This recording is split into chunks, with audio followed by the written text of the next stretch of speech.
Quel est donc le serviteur fidèle et sensé à qui le maître de maison a confié la charge de son personnel pour lui donner la nourriture en temps voulu?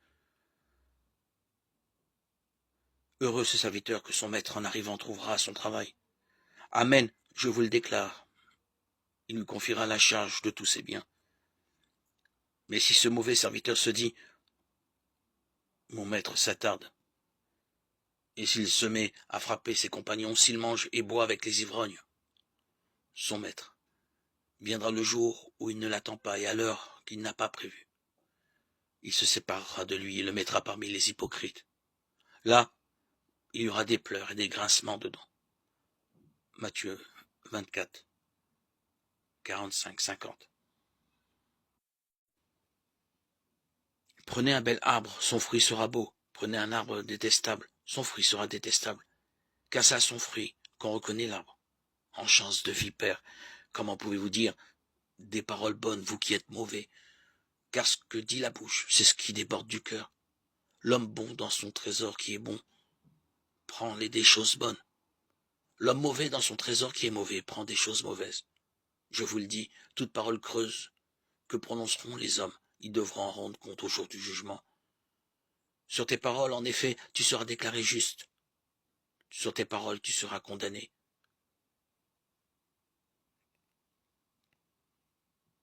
Matthieu 12, 33-37.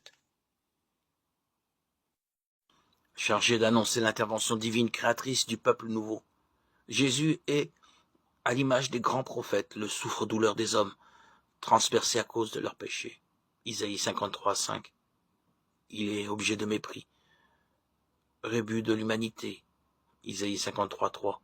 Déconsidéré et méprisé, homme de douleur, et connu de la souffrance, sans visage, frappé de Dieu et humilié, écrasé, frappé à mort, livré par Dieu, compté parmi les pécheurs, transpercé à cause de nos péchés.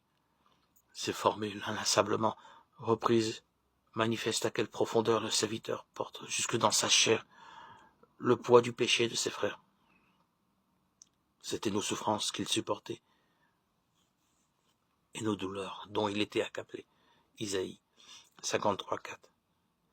C'est délibérément qu'il ne joue aucun rôle politique. Sa vocation de docteur des nations et de victime expiatoire est incompatible avec un tel rôle. Le voilà devenu l'innocent, bafoué, tourné en dérision. Rebut de l'humanité. Isaïe 53-3. Lui qui se tient ferme sur le plan de l'absolu, celui de la volonté divine.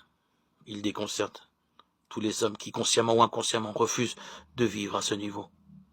Oui, le serviteur, c'est l'innocent, celui qui n'a pas goûté au mal, acceptant librement par-delà moquerie, sarcasme, mauvais traitement, le rejet dont il est l'objet de la part des hommes.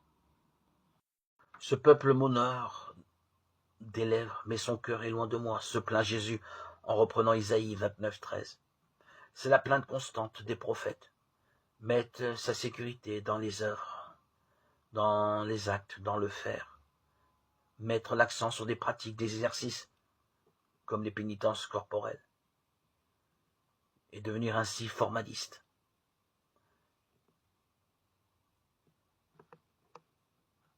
Soyons toujours plus courageux dans la foi et généreux dans la charité. Et laissons Dieu nous parler. Entrons dans le dialogue. Grande est la paix de ceux qui veulent et aspirent à connaître Jésus. Jamais ils ne trébuchent. Leur espoir est en Christ. Ils attendent de lui le salut. Et Jésus accomplit toujours les volontés de ses disciples pour leur bien et le salut de leur âme.